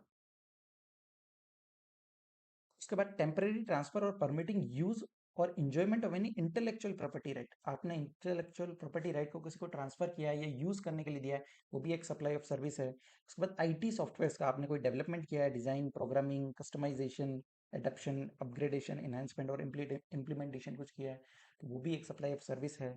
agreeing to the obligation to refrain from an act और टू टॉलरेट एन एक्ट और सिचुएशन और टू डू एन एक्ट। क्या होता है, कुछ ना करने का जब आपको पैसा मिलता है, नॉन कम्पीट फी मिलता है, इस तरह का कोई पैसा है, तो वो भी एक तरह का सप्लाई ऑफ सर्विस माना जाएगा, राइट? उसके बाद लास्ट ये transfer of rights to use any goods for any purpose, for cash, deferred payment या वेल्यूएबल कंसिडरेशन, इस तरह की कोई चीज है, वो भी सप्लाई ऑफ सर्विस माना जाएगा। उसके बाद दो यहाँ पर चीजें क्लैरिफाई की कि ये कंपोजिट सप्लाई कहलाएगी। पहला वर्क्स कॉन्ट्रैक्ट और दूसरा restaurant services, right? Works contract में क्या होता है, यहाँ पर सर्विस भी दिया जा रहा है और वो खुद का गुड्स भी, मटेरियल भी यूज कर रहा है, राइट? कुछ कंक्रीट हो गया, बिल्डिंग का कंस्ट्रक्शन कर रहा है, तो कुछ गुड्स भी वो यूज करेगा और सर्विस भी है, तो यहाँ पर क्लैरिफाई किया कि ये एक तरह की सप्लाई ऑफ सर्विस मानी जाएगी। सेम केस है रेस्टोरेंट सर्विस में। आप रेस्टोरेंट में जाते हो तो आपको खाना खाने को भी मिलता है और साथ में आपको एम्बियंस और वो चीज़ें भी मिलती है, राइट? सो दोनों चीज़ें, तो ये एक तरह की कंपोजिट सप्लाई है जहाँ पर मेन सप्लाई जो है वो सप्लाई ऑफ सर्विस माना जाएगा, ठीक है? आगे बढ़ते हैं, कुछ रेलेवेंट सर्कुलर्स दिए हुए हैं। क्या बोलता है, सबसे पहला दिया है सर्कुलर नंबर 44, इसके रिगार्डिंग क्वेश्चन भी है अपने इस क्वेश्चन बैंक में। Taxability of tenancy right under GST. Tenancy right क्या होता है? See, कोई भी लैंडलॉर्ड है जिसने अपना प्रॉपर्टी किसी को टेनेंट को दी है और टेनेंट के पास राइट है कि वो अपना टेनेंसी राइट किसी और को ट्रांसफर कर सकता है, और वो अगर अपना टेनेंसी राइट किसी और को ट्रांसफर करता है और उसके लिए एक सेपरेट कंसिडरेशन अगर चार्ज कर रहा है, तो वो एक सप्लाई ऑफ सर्विस माना जाएगा और लाइबल टू जीएसटी हो जाएगा, राइट? यहाँ पर जो है टेनेंसी राइट ट्रांसफर कर रहा है, और हमने शेड्यूल 2 के अंदर देखा है अगर कोई राइट ट्रांसफर किया जाता है तो वो सप्लाई ऑफ सर्विस बनता है। अब आपको टेनेंसी राइट ट्रांसफर करने के टाइम पे हो सकता है आपको स्टैम्प ड्यूटी या रजिस्ट्रेशन चार्जेस आपने पे किए हो, राइट? सो वो पे करने से कोई जीएसटी या सप्लाई के परव्यू से बाहर नहीं आ जाओगे, राइट? वो एक तरह का सप्लाई ऑफ सर्विस ही कहलाएगा और वो उस पर जीएसटी आएगा, राइट? लेकिन अगर कोई रेंटिंग ऑफ रेसिडेंशियल ड्वेलिंग है, renting of residential dwelling for use as a residence, अगर इस तरह की कोई चीज है, तो फिर वो एग्जाम्प्ट है। एंट्री नंबर 12 अपन एग्जाम्पशन चैप्टर में पढ़ेंगे, सो वो एग्जाम्पशन नोटिफिकेशन में कवर्ड है, right? Priority sector lending certificate, ये क्या होता है?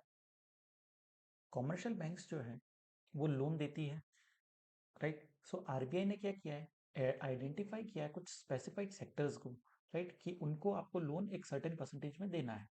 जैसे कि मान लीजिए आरबीआई ने बोला है कि आपको एग्रीकल्चर सेक्टर जो है उसको 20% आपको लोन देना है, राइट। आपका एनुअल जितना आप लोन्स देते हो, मान लीजिए कोई बैंक है जो 100 करोड़ के लोन देता है इन ए ईयर, राइट। सो उसको 20% जो है एग्रीकल्चर सेक्टर को देना है, ठीक है। अब मान लीजिए बैंक ए है और बैंक बी है, ठीक है। बैंक ए ने 30% दिया है एग्रीकल्चर सेक्टर को, राइट, और आरबीआई ने उनको बोला है 20% देना है। और बैंक बी है, उसने 15% दिया है, ठीक है। सो 5% क्या है यहाँ पर शॉर्ट है। और बैंक ए ने क्या किया, 10% एक्सीस पे किया है इसको, प्रायोरिटी सेक्टर्स को, राइट। सो यहाँ पर बैंक बी जो है वो बैंक ए के पास जाता है और बोलता है कि जो 5% आपने मेरा जो शॉर्ट है वो उसके बदले में आप मुझे एक सर्टिफिकेट दे दीजिए, right.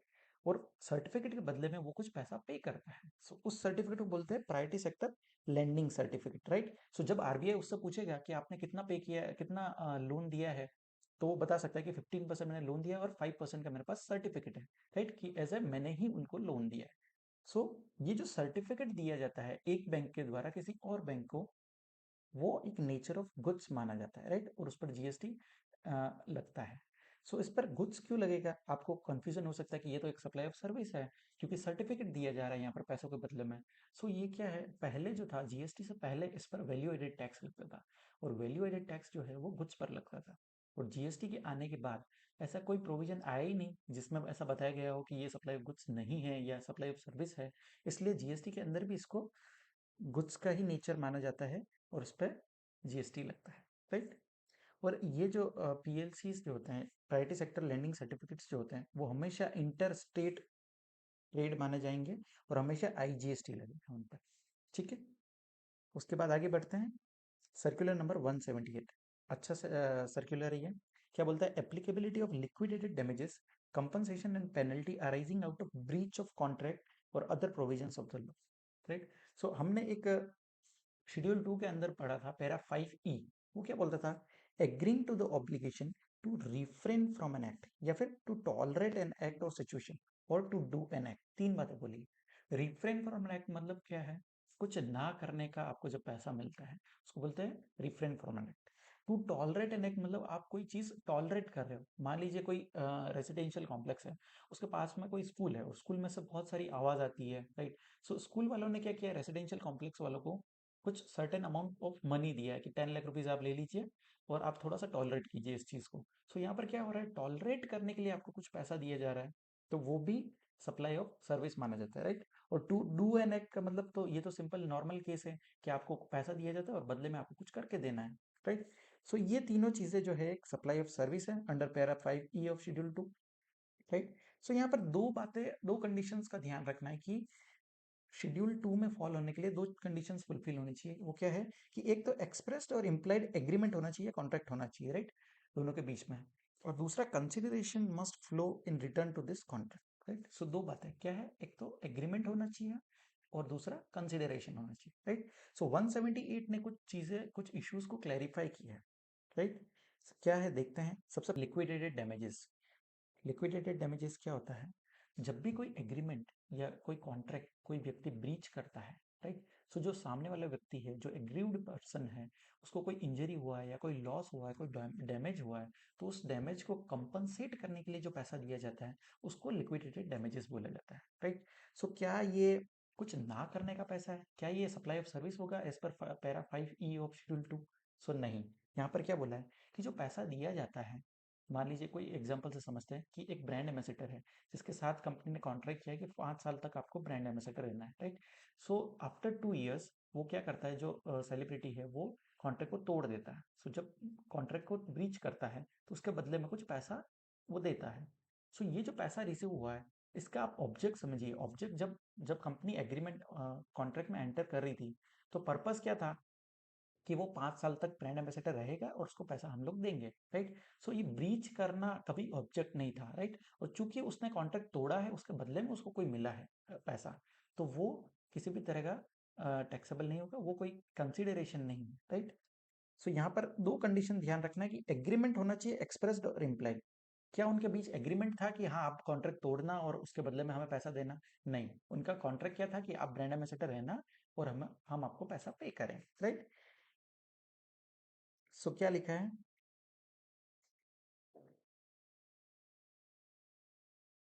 Liquidated damages are merely a flow of money from the party who sees it, who causes breach of the contract to the party who suffers loss or damage due to such breach. Such payment do not constitute consideration for a supply and not taxable, right? So ये कोई object उसका वो नहीं होता कि आप contract breach करो, right? इसलिए वो टैक्सेबल नहीं होगा। उसके बाद सेम केस है, चेक डिसऑनर, फाइन और पेनल्टी। इस तरह का कोई बैंक जो है वो कोई चेक डिसऑनर होने के बाद कोई फाइन या पेनल्टी इम्पोज करती है, तो वो भी क्या है, कंसिडरेशन नहीं कहलाएगा, राइट, और टैक्सेबल नहीं होगा। उसके बाद penalty imposed for violation of law. Violation of law क्या हो गया, कोई भी लॉ को आप वायलेट करते हो, राइट? जैसे कि गुजरात है, गुजरात के अंदर एक अथॉरिटी जिसका नाम है GPCB board, right, Gujarat pollution control board. GPCB board क्या बोलता है कि आपकी फैक्ट्री में अगर कोई पॉल्यूशन अगर कोई एक लिमिट के ज़्यादा हो रहा है, तो वो लोग ध्यान रखते हैं, तो वो लोग बताते हैं कि आपके पास इतना ग्रीनरी आपको करना है, इतना गार्डन आपका मेंटेन होना चाहिए, राइट? सो अगर आप कोई प्रोविजन है जो वॉयलेट करते हो, तो वो भी, उस पर जो पेनल्टी लिया जाता है वो भी टैक्सेबल नहीं होगा यहाँ पर। उसके बाद आगे दिया है फॉरफीचर ऑफ सैलरी और payment of bond amount in the event of the employ leaving the employment before the minimum agreed period. ये क्या होता है, देखिए जब भी कोई एम्प्लॉयमेंट में आप एंटर करते हो, तो कुछ कंपनीज का पॉलिसी होता है कि वो आपसे बॉन्ड साइन करवाते हैं कि आपको मिनिमम 1 ईयर तो आपको यहाँ पर काम करना ही है, या मिनिमम 2 ईयर आपको रहना ही है। और अगर आप 2 साल से पहले अगर आप कंपनी छोड़ करके जाते हो, तो आपको एक जो बॉन्ड अमाउंट होता है, मान लीजिए 2 लाख रुपीज़ आपको पे करना पड़ेगा अगर आप 2 साल से पहले कंपनी छोड़ करके जाते हो, राइट? सेम केस होता है नोटिस पीरियड का, कि अगर आपको कंपनी छोड़ना है तो आपको एक मिनिमम नोटिस पीरियड सर्व करना पड़ता है, राइट? 2 मंथ्स हो सकता है, 3 मंथ्स हो सकता है। और अगर आप नोटिस पीरियड सर्व नहीं करते, उससे पहले ही चले जाते हो, तो आपको एक मिनिमम अमाउंट जो भी एक आपका एग्रीमेंट में होता है वो आपको पे करना होता है, राइट?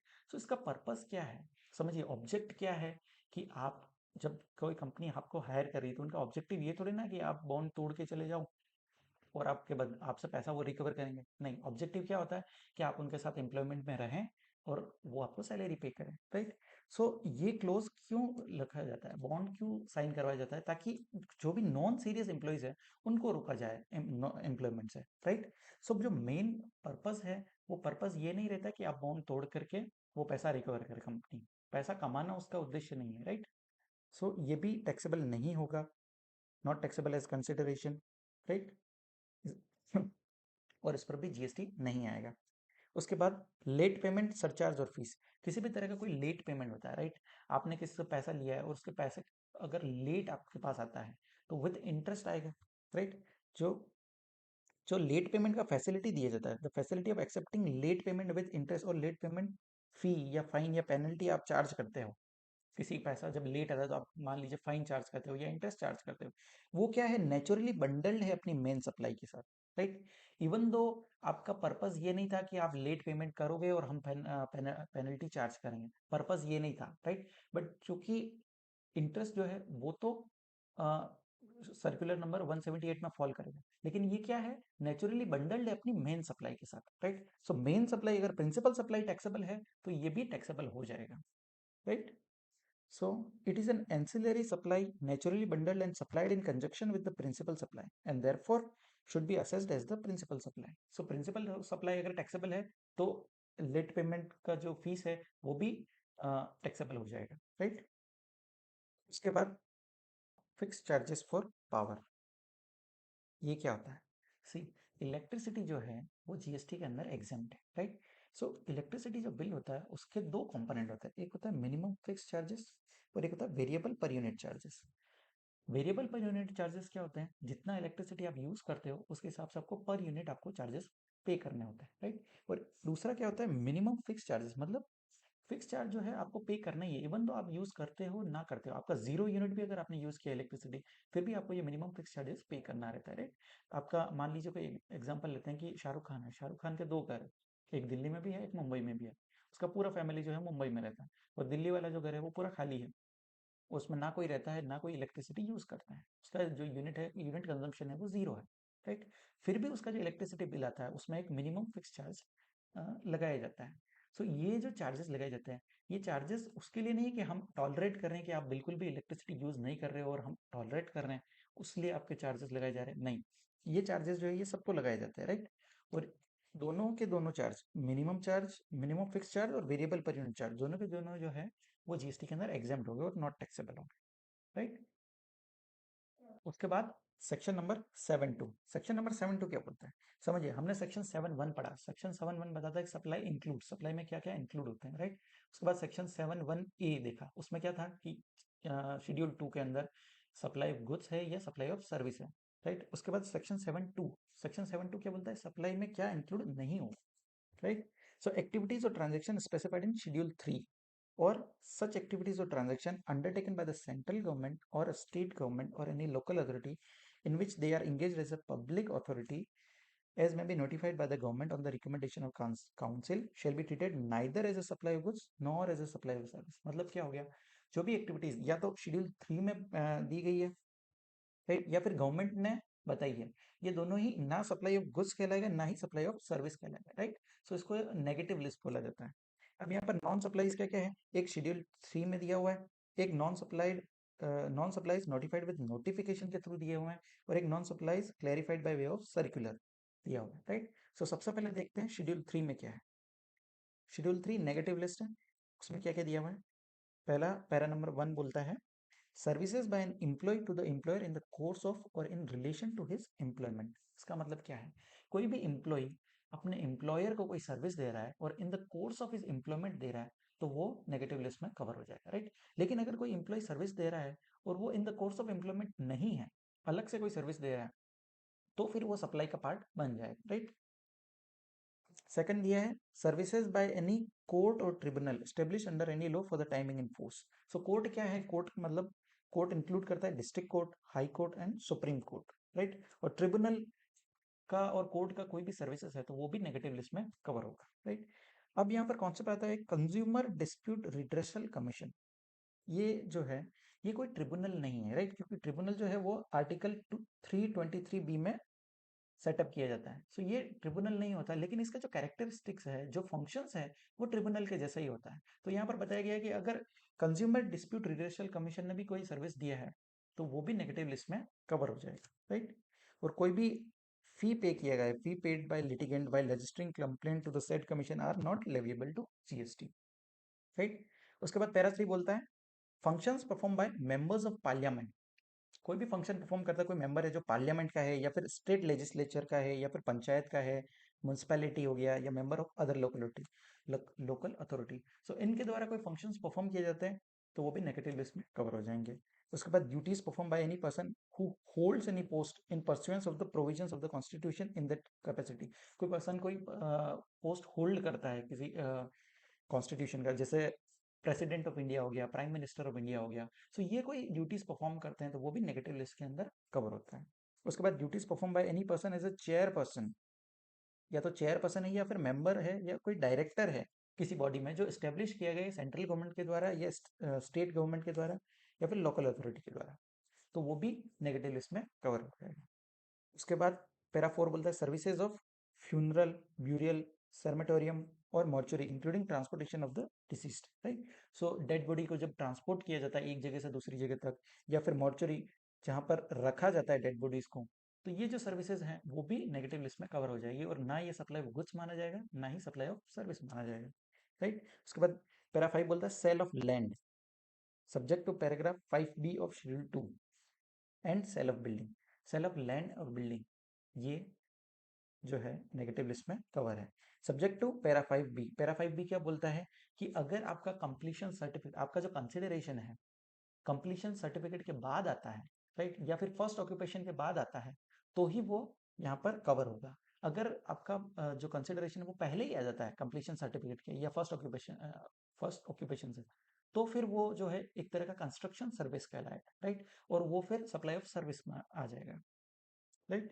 उसके बाद एक कॉन्सेप्ट यहाँ पर आता है कि लैंड जो है जब सेल किया जाता है, या तो वो एज इट इज सेल किया जा सकता है या फिर उसका लेवलिंग करने के बाद, राइट।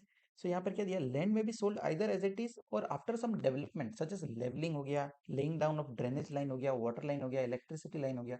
तो क्या कोई खेत है जो बहुत खराब है, तो उसका लेवलिंग किया है, समतल उसको किया है, उसके बाद उसमें इलेक्ट्रिसिटी लाया गया, उसमें ड्रेनेज लाइन लाया गया, वाटर लाइन्स लाया गया, उसके बाद अगर उसको सेल किया गया तो भी वो एक जो है सेल ऑफ लैंड ही कहलाएगा, राइट। और वो नेगेटिव लिस्ट में कवर ही होगा इवन दो लेवलिंग और ये सब चीजें करने के बाद सेल किया है, लेकिन फिर भी वो सप्लाई सेल ऑफ लैंड ही होगा और नेगेटिव लिस्ट में कवर होगा, राइट।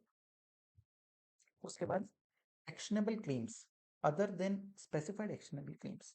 स्पेसिफाइड एक्शनेबल क्लेम्स क्या होते हैं? See, specified actionable claim means actionable claims involve in or by way of betting, casino, gambling, horse racing, lottery और money, online money gaming, right.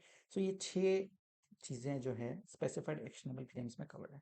सो actionable claims को goods की definition में include किया था, right. But यहाँ पर क्या बोला है? Actionable claim other than specified actionable claim, मतलब इन 6 चीजों को छोड़ करके कोई भी एक्शनेबल क्लेम है तो वो जो है नेगेटिव लिस्ट में कवर हो जाएगा, राइट।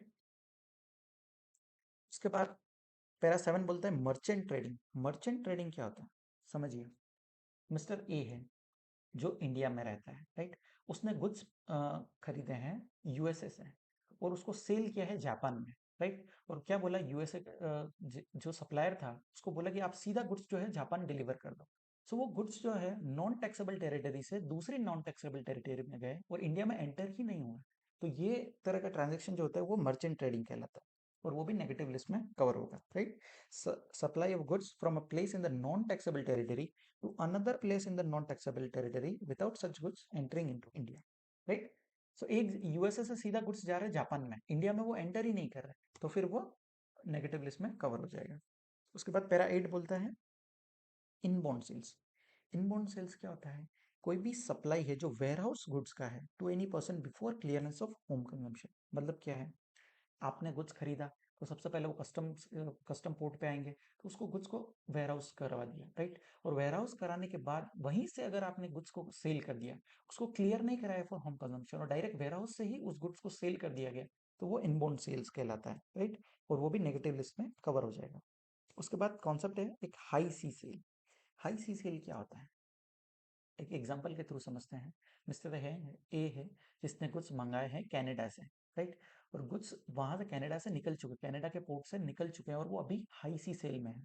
और उस दौरान वो गुड्स का अगर जो टाइटल है वो किसी और को एंडोर्स कर देता है, मिस्टर ए किसी मिस्टर बी को वो गुड्स सेल कर देता है, राइट। सो जब जब वो गुड्स हाई सी में होते हैं और उस गुड्स का सेल हो जाता है तो वो हाई सी सेल कहलाएगा और वो भी नेगेटिव लिस्ट में कवर हो जाएगा, right? So supply of goods by the consignee to any other person by endorsement of document of title to the goods after the goods have been dispatched from the port of origin located outside India but before clearance of for home consumption। मतलब clear नहीं किया है home consumption से और वो goods को cell कर दिया गया है, राइट। सो वो भी यहाँ पर कवर हो जाएगा। उसके बाद आगे दिया है non supplies notified with notification, जो गवर्नमेंट ने नोटिफाई किया विद नोटिफिकेशन। कौन सी है? 2 सर्विसेज ही यहाँ पर दी गई है। पहला activities in relation to panchayat municipality functions. So कोई भी एक्टिविटी जो आर्टिकल 243 जी में कुछ फंक्शंस दिए गए, राइट, उस वो फंक्शंस अगर कोई पंचायत देती है या कोई म्युनिसिपैलिटी अगर देती है तो वो यहाँ पर वो भी नेगेटिव लिस्ट में कवर हो जाएंगे और ना वो सप्लाई ऑफ गुड्स माना जाएगा ना ही सप्लाई ऑफ सर्विस माना जाएगा। उसके बाद सेकंड ये grant of alcoholic liquor licence. ये क्या होता है? जो लिकर शॉप है, आप अपनी मर्जी से कोई लिकर शॉप नहीं ओपन कर सकते हो, राइट। आपको गवर्नमेंट के द्वारा लाइसेंस लेना पड़ता है और जब गवर्नमेंट किसी को लाइसेंस देती है लिकर शॉप का, right, so grant of alcoholic liquor licence by the state government are treated neither as a supply of goods nor as a supply of service. जो ये लाइसेंस दिया जाता है ना वो सप्लाई ऑफ गुड्स है ना ही सप्लाई ऑफ सर्विस है, राइट। बट गवर्नमेंट के कोई दूसरे लाइसेंस है, राइट, जो गवर्नमेंट किसी बिजनेस एंटिटी को देती है, जैसे कि ग्रांट ऑफ प्रिविलेजेस हो गया, लाइसेंस हो गया, माइनिंग राइट्स हो गए, नेचुरल रिसोर्स सच स्पेक्ट्रम के लाइसेंस हो गए, इस तरह के कोई लाइसेंस दिए जाते हैं वो टैक्सेबल हो जाएंगे और यहाँ पर रिवर्स चार्ज के अंदर पे करना पड़ेगा बिजनेस एंटिटी को, राइट। बिजनेस एंटिटी को आरसीएम के अंदर पे करना पड़ेगा। ये सर्कुलर नंबर 121, राइट। उसके बाद non supplies clarified bye way of circular. अब सर्कुलर के द्वारा कौन सी नॉन सप्लाईज बताई गई है? पहला दिया inter state movement of various modes of conveyance. समझिए ये क्या होता है?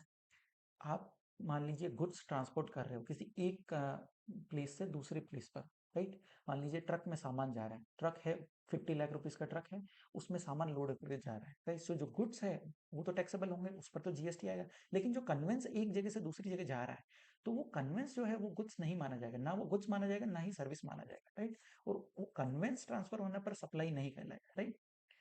सो क्या लिखा है, interstate movement of various modes of conveyance between distinct person. Distinct person में हमने देखा है कि शेड्यूल 1 में था कि अगर आप डिस्टिंक्ट पर्सन को कोई सप्लाई कर रहे हो तो इवन दो विदाउट कंसिडरेशन है तो भी वो सप्लाई मान लिया जाएगा, राइट। सो यहाँ पर कोई डिस्टिंक्ट पर्सन से आप कोई इंटरस्टेट मूवमेंट कर रहे हो, किसी ट्रेन का, बस का, ट्रक है, टैंकर है, ट्रेलर है, वेसल है, या कंटेनर है, या फिर एयरक्राफ्ट है, कैरिंग गुड्स और पैसेंजर और बोथ, या फिर कोई रिपेयर और मेंटेनेंस कराने के लिए, तो वो गुड्स जो ट्रांसफर हो रहा है वो सप्लाई नहीं माना जाएगा, राइट। उस पर जो गुड्स ट्रांसपोर्ट हो रहे हैं वही सप्लाई माना जाएगा, except in case where such movement is for further supply of the same conveyance. अगर आपका बिजनेस ही यही है कि आप मिस्टर ए है वो बी को ट्रक भेजता है और मिस्टर बी जो है वो ट्रक को आगे सेल करता है, आपका बिजनेस ही यही है ट्रक सेलिंग का, तो फिर वो एक तरह का गुड्स मान लिया जाएगा और उस पर जीएसटी आएगा। अदरवाइज इन नॉर्मल केस वो सप्लाई नहीं माना जाता है, right. Same is the case with rigs हो गया, टूल्स हो गया, स्पेयर्स हो गया, और ऑल गुड्स ऑन व्हील, कोई भी व्हील गुड्स है जो व्हील पे है, वो अगर आपका फर्दर सप्लाई सेम चीज का है तो ही वो सप्लाई माना जाएगा, अदरवाइज वो सप्लाई नहीं माना जाएगा, right. So same supply same है, circular interstate movement of brakes, tools and spares and all goods on wheel, except in case where movement of such good is for further supply of the same good, such as interstate movement shall be treated as neither as supply of goods nor as a supply of service, और उस पर GST नहीं लगेगा, right. आगे बढ़ते हैं, section 7(3). Section 7(3) क्या बोलता है कि गवर्नमेंट के पास पावर है कि वो कोई भी सप्लाई ऑफ गुड्स को सप्लाई ऑफ सर्विस बोल सकता है, या फिर सप्लाई ऑफ सर्विस को सप्लाई ऑफ गुड्स डिक्लेयर कर सकता है, राइट। सो गवर्नमेंट ये राइट अपने पास रखता है कि वो कोई गुड्स को सप्लाई ट्रीट कर सकता है या सप्लाई को गुड्स ट्रीट कर सकता है, राइट। उसके बाद section 8, tax liability on composite and mixed supply. Composite और मिक्स सप्लाई क्या होता है, समझिए। कंपोजिट सप्लाई क्या होता है, composite supplies comprising two or more taxable supplies, right, on which one supply is a principal supply. तो यहाँ पर रेट कौन सा लगेगा, जो प्रिंसिपल सप्लाई का रहेगा। कंपोजिट सप्लाई का अगर केस है तो आपको प्रिंसिपल सप्लाई का रेट लगाना है, right.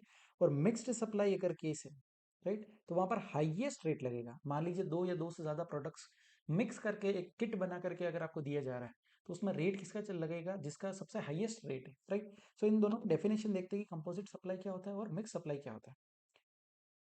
Composite supply means a supply made by a taxable person to a recipient comprises of two or more taxable supplies। क्या दो या दो से ज्यादा taxable supplies होनी चाहिए गुड्स या सर्विस की, which are naturally bundled।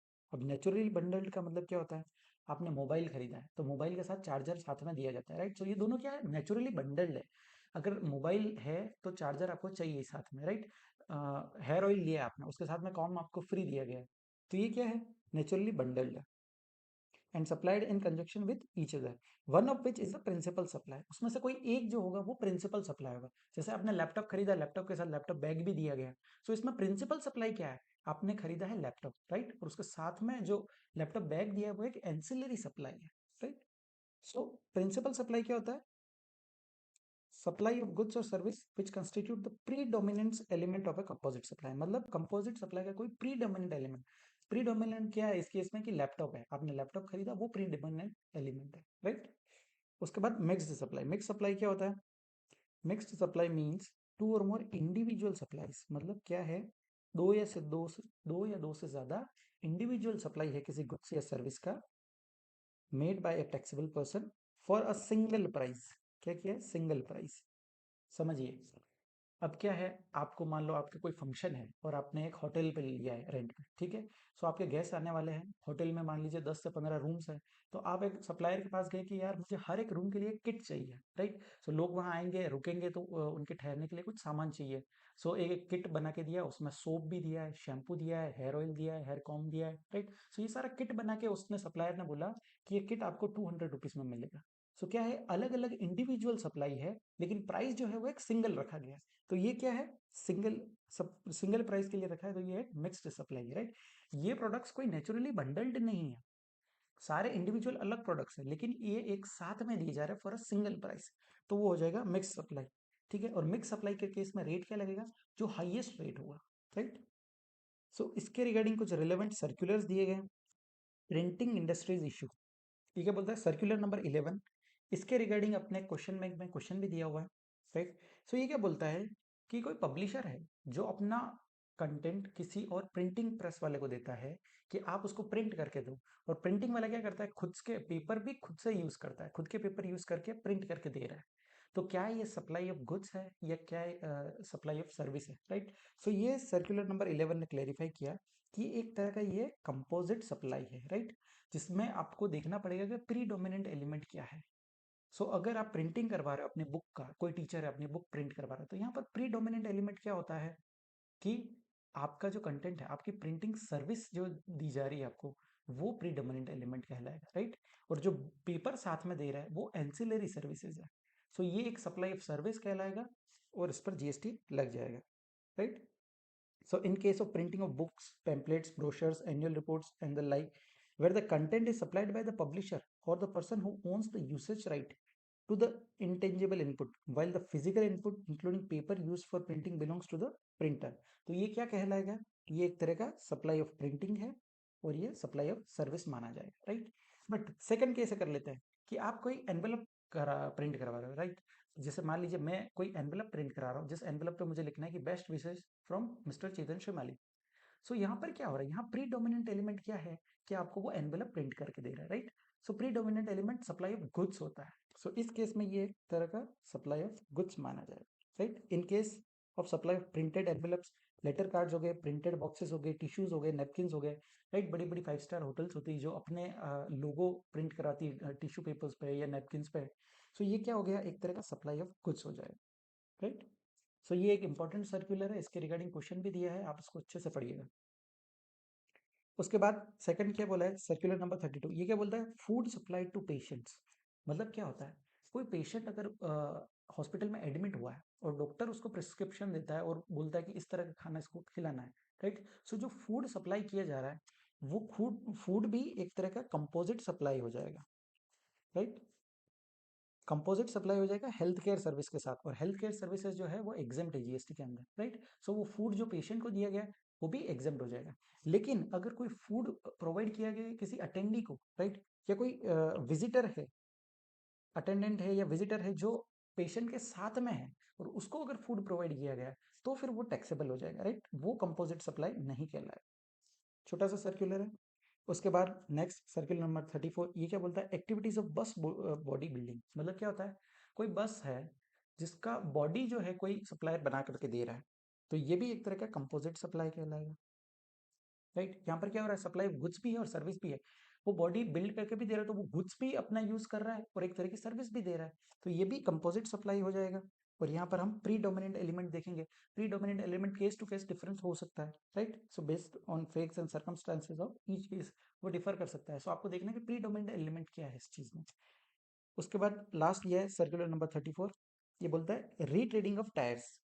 Retreading of tyres क्या होता है, सो टायर्स क्या है ना, काफ़ी ज़्यादा समय तक यूज़ करने के बाद जो है टायर घिस जाते हैं, तो उसको क्या कराता है, रीट्रेडिंग कराया जाता है। उसमें वापस से वो जो डिज़ाइंस है वो बनाई जाती है, रबड़ को लगा करके डिज़ाइंस तैयार की जाती है, राइट।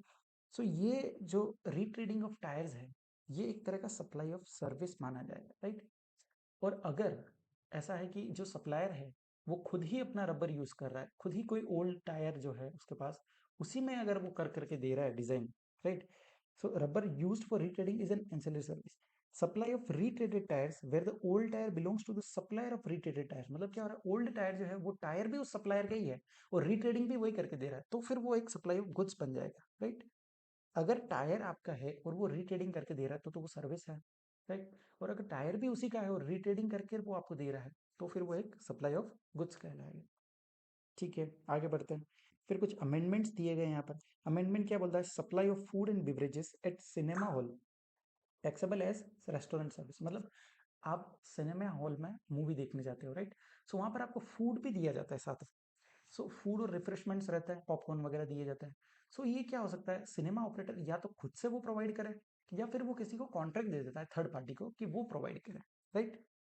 सो ये जो है, the cinema operator may run this refreshment eating stalls counters restaurant themselves और they may give it to on a contract to third party. ठीक है। सो ये एक तरह का रेस्टोरेंट सर्विस कहलाएगा, राइट, क्योंकि ये भी एक कंपोजिट सप्लाई है। कब कहलाएगा? जब फूड एंड बेवरेजेस सप्लाई किए as a part of service, right, और supplied independently of the cinema exhibition, मतलब वो इंडिपेंडेंटली दिए गए हैं, राइट, और एक पार्ट ऑफ सर्विस है आपका, तो फिर ये हो जाएगा रेस्टोरेंट सर्विस के अंदर ही फॉल करेगा। लेकिन अगर वो बंडल करके दिया है कि आप सिनेमा हॉल के टिकट्स बुक कर रहे हो, उसमें साथ में ही फूड बंडल करके दिया है, तो फिर वो कंपोजिट सप्लाई का केस बन जाएगा। और कंपोजिट सप्लाई के केस में आपको देखना है कि प्रीडोमिनेंट एलिमेंट क्या है, जो प्रिंसिपल सप्लाई होगा वही वही रेट यहाँ पर लगाया जाएगा, राइट। उसके बाद लास्ट सर्कुलर दिया है, सर्कुलर नंबर 196। ये क्या बोलता है? Clarification on taxability of shares held in subsidiary company by a holding company, मतलब होल्डिंग कंपनी अपने शेयर्स होल्ड करती किसी सब्सिडरी कंपनी में, तो क्या वो सर्विस है क्या? नहीं, वो क्या है? वो एक तरह के शेयर्स होल्ड किए हुए हैं, तो ये सप्लाई ऑफ सर्विस नहीं माना जाएगा, राइट। ये शेयर्स और शेयर्स पार्ट बनता है सिक्योरिटी का, राइट, और सिक्योरिटी को एक्सक्लूड किया गया गुड्स एंड सर्विसेज में। सो ये किसी तरह का कोई सर्विस नहीं कहलाएगा और इस पर जीएसटी नहीं लगेगी, right. So that's all from my side. आज के लिए इतना ही। Thank you so much.